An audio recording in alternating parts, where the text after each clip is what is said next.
दोस्तों आज की इस वीडियो के अंदर मैं आपको बताऊंगा ड्रॉप शिपिंग के बारे में कि ड्रॉप शिपिंग क्या है और ये कैसे काम करता है, क्या इसका लेआउट रहता है या क्या इसका प्रोसेस होता है। क्योंकि मैं खुद जो है ड्रॉप शिपिंग की जो प्रोवाइड करता हूं और इसके साथ ही मैं जो दूसरे मेरे अपने जितने भी होलसेलर या मैन्युफैक्चरर हैं मैंने उनसे कांटेक्ट किया हुआ है। तो ड्रॉप शिपिंग जो होती है मैं खुद इसको जो है मॉडल को यूज़ करता हूं और यूज़ करने के साथ ही मेरे पास जो कुछ जो भी मतलब डायरेक्ट B2B या B2C जो ऑर्डर्स होते हैं उनको मैं ड्रॉप शिपिंग के थ्रू जो मेरे क्लाइंट होते हैं उनको मैं डिस्पैच करता हूँ। तो यहाँ पर सबसे पहले ड्रॉप शिपिंग जो होती है उसका एक मॉडल मैं आपको समझाना चाहूँगा और इसका मैंने एक लेआउट यहाँ पे तैयार किया है जो कि आप यहाँ पे देख रहे हैं। तो इसमें क्या होता है, सबसे पहले आपको अपना एक ऑनलाइन जो होता है स्टोर क्रिएट करना होता है। तो ऑनलाइन जो स्टोर अगर आप क्रिएट करते हैं वो क्रिएट करने का क्या प्रोसेस है मैं अपनी प्रीवियस वीडियोस के अंदर आपको इसका बता चुका हूँ। तो अब यहाँ पर क्या होता है कि जैसे आपने अपना कोई भी एक ऑनलाइन जो है वो स्टोर आपने क्रिएट कर लिया और क्रिएट करने के बाद में आप उस अपने स्टोर की जो है आप ऐड चलाते हैं फेसबुक पे, इंस्टाग्राम पे या कैसे भी करके अपने जो कस्टमर से जो है आप अपने कॉन्टैक्ट में जो भी आपके पास ऑर्डर आते हैं तो कस्टमर जो होता है यानी कि जो क्लाइंट होता है वो आपके पास मतलब आपसे कांटेक्ट करता है आपके ऑनलाइन स्टोर पे। तो अब यहाँ पर आप देखेंगे सबसे पहले जो क्लाइंट होता है वो उसने क्या किया, विजिट किया आपके स्टोर पे और स्टोर पे आके उसने एक ऑर्डर प्लेस किया। अब ऑर्डर प्लेस करने के बाद में आपके पास क्या होता है कि ड्रॉप शिपिंग जो होती है इसमें आपको कोई भी इन्वेंट्री जो होती है वो मैनेज करने की ज़रूरत नहीं होती है। आपके पास किसी भी तरह का कोई भी फिजिकल जो स्टॉक होता है वो आपके पास इसकी रिक्वायरमेंट नहीं होती है। और आप क्या करते हैं, अपने स्टोर को आपने जो ड्रॉप शिपिंग की जो सप्लायर होते हैं या कोई मैन्युफैक्चरर हो गया, होलसेलर हो गया या कोई भी अगर रिटेलर है जो कि ड्रॉप शिपिंग की जो सर्विस वो प्रोवाइड करता है आपने उससे कांटेक्ट किया हुआ है। तो अब इस केस में क्या होता है कि कस्टमर जो होता है यानी क्लाइंट जो होता है वो आपके स्टोर पे आता है और आने के साथ ही वो ऑर्डर प्लेस कर देता है। और ऑर्डर प्लेस करने पर आप क्या करते हैं कि ये जो प्रोसेस होता है ऑनलाइन भी होता है और ऑफलाइन भी होता है। अब मैं जो करता हूँ मेरा ऑनलाइन भी होता है और ऑफलाइन भी होता है, दोनों ही मोड मेरे पास यहाँ पे होते हैं। और वो किस तरह से मैं करता हूँ ये प्रोसेस भी मैं आपको बताऊंगा इसी वीडियो के अंदर। तो सबसे पहले मान के चलो कि कस्टमर ने आपके स्टोर पे ऑर्डर प्लेस किया और आपने क्या किया, उस ऑर्डर को ट्रांसफर कर दिया। अगर आपका ऑनलाइन है, आपने जैसे अपने स्टोर को सीधा जो ड्रॉप शिपिंग जो सप्लायर होते हैं अगर उनसे आपने इंटीग्रेट किया हुआ है तो ये जो प्रोसेस होता है ऑटोमेटिक हो जाता है कि आपके स्टोर पे जो ऑर्डर आता है वो डायरेक्ट जो ड्रॉप शिपिंग सप्लायर होता है उसके पास आपका ऑर्डर चला जाता है और वो आपके बिहाफ पे सीधा मतलब क्लाइंट को जो होता है वो सीधा ऑर्डर प्लेस कर देता है आपके स्टोर के नाम से। मतलब वो जो होता है अपने स्टोर का नेम उसमें नहीं भेजेगा, आपके स्टोर का जो डिटेल होगी, आपकी जो GST का नंबर होगा, जो भी टैक्स की जो डिटेल होगी वो आपकी जो डिटेल होगी यानी आपके बिहाफ पे जो ड्रॉप शिपिंग जो सप्लायर होता है वो ऑटोमेटिकली जो होता है कि यहाँ पर अगर जो आजकल आप देखेंगे कि काफ़ी ऐसे ड्रॉप शिपिंग प्रोवाइडर भी होते हैं जिनका अपना खुद का रिटेलिंग जो होता है वो बना के रखते हैं और उसी में वो फ्रेंचाइजीज प्रोवाइड करते हैं और उनके अपने खुद के प्रोडक्ट होते हैं। इसके साथ ही अगर आपके अपने खुद के प्रोडक्ट होते हैं उनको भी आप उसमें ऐड कर सकते हैं और ड्रॉप शिपिंग उनसे ले सकते हैं, लेकिन वो अपने सबके अपने अपने अलग अलग प्लान्स होते हैं। तो यहाँ पर आपको समझने वाली बात ये होती है कि आपने क्या किया, क्लाइंट आपके स्टोर पे आता है, ऑर्डर प्लेस करता है और आप क्या करते हैं, चाहे ऑनलाइन चाहे ऑफलाइन जो ड्रॉप शिपिंग जो सप्लायर होते हैं उनसे आप कांटेक्ट करते हैं और कांटेक्ट करने के साथ में वो सप्लायर क्या करता है आपके बिहाफ पे इनवॉइस इशू कर देता है, चाहे वो B2B हो चाहे B2C हो। तो कस्टमर की डिटेल आपके थ्रू सप्लायर के पास जाती है और वो क्या करता है अपने पास जो स्टॉक होता है उसको डायरेक्ट क्या कर देता है कस्टमर को वो सप्लाई कर देता है। तो ये सर्कल जो है कंटिन्यू चलता रहता है दोस्तों। ये ड्रॉप शिपिंग यहाँ पर ये जो प्रोसेस होता है ये प्रोसेस कहलाता है ड्रॉप शिपिंग। तो ड्रॉप शिपिंग जो होती है इसके अंदर आपको किसी भी तरह का कोई भी फिजिकल स्टॉक मेंटेन करने की जरूरत नहीं होती है और यहाँ पर केवल आपको अपना एक स्टोर बनाना है। स्टोर बनाने के साथ ही कस्टमर से आपको डायरेक्ट कॉन्टैक्ट करना है और अपने कस्टमर जो होते हैं उनको आपको इंक्रीज करना है। जैसे जैसे कस्टमर आपके पास आते जाएंगे वैसे अलग अलग जो है मैन्युफैक्चरर हो गया, ये रिटेलर हो गया या होलसेलर जो होते हैं, अगर आपने अलग अलग जो होलसेलर होलसेलर्स जो होते हैं यहाँ पे मल्टीपल ड्रॉप शिपिंग सप्लायर भी हो सकते हैं, क्योंकि यहाँ पर आप देखेंगे मैंने अपना जो है 4 से 5 इस तरह के मेरे होलसेलर हैं या जिनसे मैंने अपना टाई अप किया हुआ है। और मैं अपनी जो ड्रॉप शिपिंग का जो मेरा मॉडल है, यानी मैं किस तरह से काम करता हूं, अब मैं वो चीज़ आपको समझा देता हूं। तो दोस्तों उम्मीद करता हूं कि ये चीज़ आपको समझ में आ गई होगी। ये लेआउट मैंने जो इसी हिसाब से बनाया है कि यहाँ पर कस्टमर का और आपका डायरेक्ट कॉन्टैक्ट रहता है, लेकिन यहाँ पर क्या होता है, क्लाइंट जो होता है यानी जो कस्टमर होता है उसका सप्लायर से कोई कॉन्टैक्ट नहीं होता है, आपस में कोई कम्युनिकेशन नहीं होता है, क्योंकि सप्लायर का जो भी होता है वो आपके साथ होता है। अब यहाँ पर क्या होता है कि सप्लायर जो ऑर्डर आपको देता है, यानी कि कोई भी अगर प्रोडक्ट आप सेल करते हैं ड्रॉप शिपिंग के तहत, तो उसमें सप्लायर की जो कॉस्टिंग होती है वो आपको पे करनी होती है, फ्राइट चार्जेस होते हैं वो भी आपको पे करने होते हैं, बाकी का जो रेस्ट अमाउंट होता है वो आपका कमीशन होता है। तो वो कमीशन आपको अपने पास जो है या तो आप अपने पास रख के पेमेंट करें, या जो सप्लायर होता है उसके पास भी ये पेमेंट, ये इस तरह की आपके आपसी कम्युनिकेशन होता है कि कोई भी अगर आपके पास ऑर्डर होते हैं, मैं अपने जो मोस्टली ऑर्डर होते हैं वो प्रीपेड जो ऑर्डर होते हैं उन्हीं की मैं ड्रॉप शिपिंग करता हूं, और जो COD होते हैं उसमें मैं ड्रॉप शिपिंग नहीं करता। तो ये तो ड्रॉप शिप का मॉडल मैंने आपको बता दिया। अब मैं यहाँ पे जैसे आपको दिखा देता हूँ मेरा जो स्टोर है, अब ये वाला आप देखेंगे मेरा स्टोर है, इसके अंदर मेरे पास जो भी होता है कुछ तो मैंने अपने यहाँ पे फिजिकल स्टॉक में मेंटेन करता हूँ, और कुछ मेरे पास यहाँ पे स्टॉक नहीं होता है, तो मैं जो सप्लायर्स होते हैं उनसे मैं अपने जो मेरा टाइप होता है उनसे पास जाके अपने जो भी ऑर्डर होते हैं वो मैं प्लेस करता हूँ। लेकिन इसमें क्या होता है कि कोई भी कस्टमर अगर आके मेरे स्टोर पर ऑर्डर प्लेस करता है तो उसको मैं खुद उसको जो है डिस्पैच करता हूं, यानी मेरी ओर से ही उसको पैकिंग की जाती है, इनवॉइस वगैरह मैं खुद प्रोवाइड करता हूं। तो ये क्या है, ये ड्रॉप शिपिंग नहीं है, मतलब इसमें तो टोटली मेरी रिस्पॉन्सिबिलिटी होती है, जो स्टॉक मेरे पास होता है वही चीज़ यहाँ पर आपको कस्टमर को मैं खुद यहाँ पे डिस्पैच करता हूँ, और शिपिंग चार्ज वगैरह सारा सब कुछ वो मेरा होता है, मैं ही पे करता हूँ। लेकिन अब इसका जो ड्रॉप शिपिंग होती है, मैं जैसे एक एग्जांपल आपको देता हूं कि आपको ड्रॉप शिपिंग करनी होती है तो सबसे बेस्ट एग्जांपल मैं आपको देता हूं। जैसे कि मैं यहां पर सर्च करता हूं इंडिया मार्ट, मतलब मैंने यहां पे SS डिजिटल इंडिया मैंने सर्च किया गूगल पे, और यहाँ पर आप देखेंगे कि जो इंडिया मार्ट पे है, आप यहाँ पे देखेंगे सेकंड नंबर पे जो है इंडिया मार्ट पे भी मैंने अपना प्रोफाइल क्रिएट की हुई है। और जैसे मैं इस पर क्लिक करता हूँ तो यहाँ पर आप देखेंगे कि मैंने जो ये मेरा स्टोर है इंडिया मार्ट पे मैंने क्रिएट किया है, क्यों कि ये मैंने ड्रॉप शिपिंग के लिए।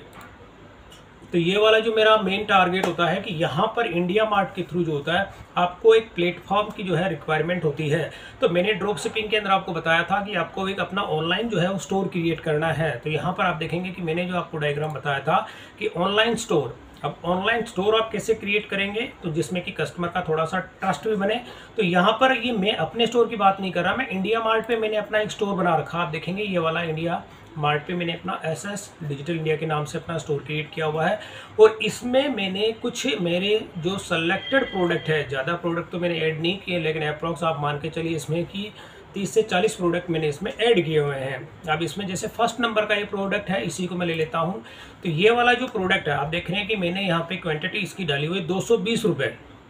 220 रुपये मेरी इसकी प्राइस है। अब यहाँ पर क्या होता है कि और मिनिमम ये मैंने 10 पीस यहाँ पर रखा हुआ है। तो अब ये जो प्रोडक्ट होता है मेरी, अगर मैं अपनी कॉस्टिंग की बात करूँ तो यहाँ पर ये 120 रुपये मेरी कॉस्टिंग होती है।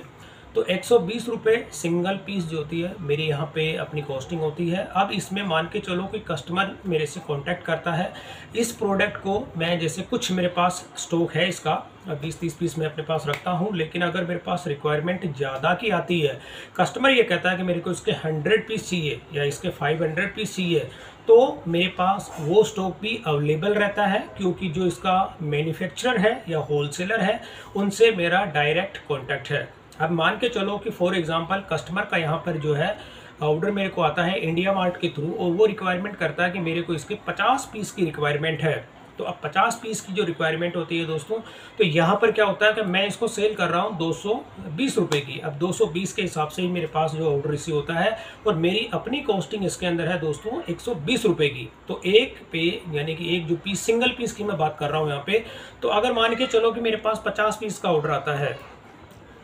और यहाँ पे 50 पीस का ऑर्डर आता है 220 के हिसाब से आता है, जैसे 50 × 220, तो 11,000 का यह ऑर्डर हो जाता है। अब 11,000 के अंदर से मेरी जो कॉस्टिंग होती है 120 रुपये जो होती है एक प्रोडक्ट पे होती है। तो अगर यहाँ पर मैं कर लेता हूँ जैसे 120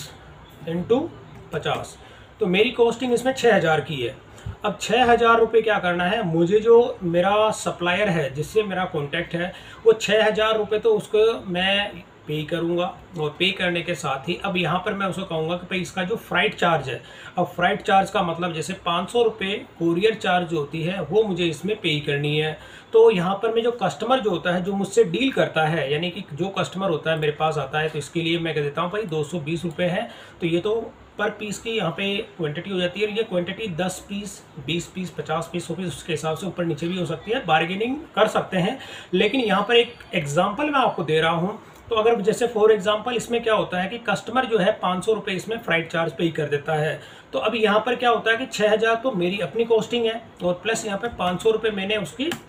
इसमें जो फ्राइट चार्ज होता है वो मैंने ऐड कर दिया। तो अब मुझे क्या करना होता है कि जो सप्लायर है, अब यहाँ पर ये देखेंगे कि कस्टमर ने तो कांटेक्ट किया मेरे से, क्योंकि यहाँ पे आप देखेंगे मैंने अपना स्टोर क्रिएट किया हुआ है एसएस डिजिटल इंडिया के नाम से। कस्टमर ने मेरे से कांटेक्ट किया, और कांटेक्ट करने के साथ ही मैंने प्राइस उसको दी है यहाँ पे 220 रुपये एक पीस की, और 50 पीस का मेरे पास ऑर्डर आ जाता है। तो 50 पीस का अमाउंट मैंने आपको दिखा दिया था, 11,000 रुपये बनते हैं 220 के हिसाब से, और 500 रुपये अगर इसका मैं फ्राइट चार्ज ले लेता हूँ यानी कि कोरियर चार्जेज इसमें लग जाते हैं, तो अप्रॉक्स अमाउंट निकल के जाता है दोस्तों 11,500। अब 11,500 में से मेरे को जो है जो मेरा सप्लायर है उसकी मेरी रेट कितनी है 120 रुपये की है। तो 120 रुपये के हिसाब से 6,000 रुपये का मुझे उसको पेमेंट करना है, और यहाँ पे 6,500 जो है टोटल मुझे सप्लायर को पे करना है। तो यहाँ पर इस वाले स्ट्रक्चर को मैं आपको समझा देता हूँ कि क्लाइंट मेरे पास आता है, और आने के साथ ही जो होता है वो मेरे से डील करता है 220 रुपये के अंदर, और मैंने सप्लायर को जो ड्रॉप शिपिंग सप्लायर ये जो होते हैं उसको मैंने कॉन्टैक्ट किया, और कॉन्टैक्ट करने के साथ ही चाहे आप ऑफलाइन करो चाहे ऑनलाइन करो, ये पेमेंट मैंने उसको ट्रांसफ़र कर दी 6,500 रुपये की। और इसने क्या किया, ये डायरेक्ट जो ऑर्डर मैंने अभी आपको दिखाया था, जो प्रोडक्ट मैंने आपको दिखाया था, जो ये सप्लायर होता है, इसने कस्टमर को डायरेक्ट 50 पीस जो होते हैं मेरे जो स्टोर होता है यानी मेरे जीएसटी के बिहाफ पे क्लाइंट को डिस्पैच कर दिया, और कस्टमर ने पेमेंट आपको की है, क्योंकि यहाँ पर सारी रिस्पॉन्सिबिलिटीज़ आपकी बनती है, सेलर की नहीं होती है। सप्लायर जो होता है उसकी कोई रिस्पॉन्सिबिलिटी नहीं है, क्योंकि कस्टमर का और आपका डायरेक्ट कम्युनिकेट हो रहा है। और यहाँ पर आपने क्या करता है कि कस्टमर ने आपको 11,500 की पेमेंट की है, और आपने सप्लायर को जो पेमेंट किया है 6,500 की पेमेंट की है। बाकी का जो रेस्ट अमाउंट होता है वो आपका अपना प्रॉफिट होता है। अब आपको इसमें कितना प्रॉफिट मिला,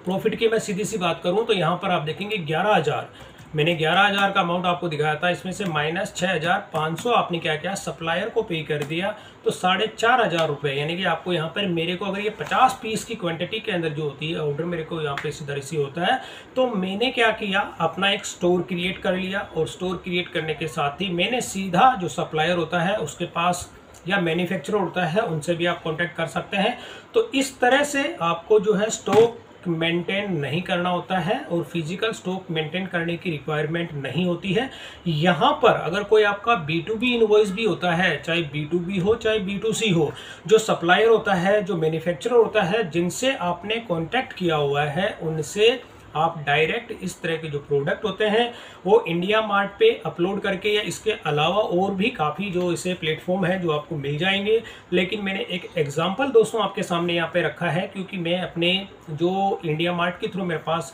कोई भी क्वेरीज आती हैं, और यहाँ पर मैं जितने भी बताऊँगी कि मैं जो 100% मेरे प्रीपेड ऑर्डर होते हैं केवल मैं उन्हीं को जो है ड्रॉप शिपिंग की जो है सर्विस देता हूँ। और जो अगर इस तरह के बाकी आप देखेंगे कि इंडिया मार्ट पे कॉल आती है, मैं कहता हूँ इस तरह से नहीं है कि कॉल नहीं आती है, लेकिन इसमें मोस्टली जो होती है रिक्वायरमेंट आप जेन्युइन और फेक जो होता है इसमें थोड़ा सा आइडेंटिफाई करना मुश्किल हो जाता है। तो यहाँ पर आप COD में नहीं देता, क्योंकि इस तरह के जो इंडिया मार्ट पे जितने भी मेरे पास क्वेरीज आती है या बल्क में होती हैं, चाहे आपको 10 पीस चाहिए, चाहे 100 पीस, चाहे 1000 पीस भी चाहिए, तो वो चीज़ भी क्वांटिटी मेरे पास अवेलेबल है, मैं ये चीज़ आपको अवेलेबल करवा सकता हूँ। लेकिन इसके लिए मेरे को जो पेमेंट होती है, जितने प्रीपेड मेरे पास ऑर्डर आते हैं केवल मैं उन्हीं की जो है ड्रॉप शिपिंग प्रोवाइड करता हूँ। बाकी इसके अलावा जो CODs होते हैं इसमें अवेलेबल नहीं है। लेकिन मेरे स्टोर पर अगर आप देखेंगे यहाँ पर आप सिंगल पीस, ये तो हो गया कि अलग अलग इसमें जो ये ब्रास का जो कलेक्शंस होता है इसमें आप अगर सिंगल पीस भी लेना चाहते हैं तो वो सिंगल पीस भी आपको यहाँ पे प्रोवाइड हो जाएगा, और इसमें सिंगल पीस पे भी आपको COD ऑप्शन यहाँ पे आपको देखने को मिलेगा। तो अब यहाँ पर क्या होता है कि आप देखेंगे कि टोटल जितने भी प्रोडक्ट हैं मेरे इसके अंदर मेरे स्टोर पे, उन सब पे COD ऑप्शन जो है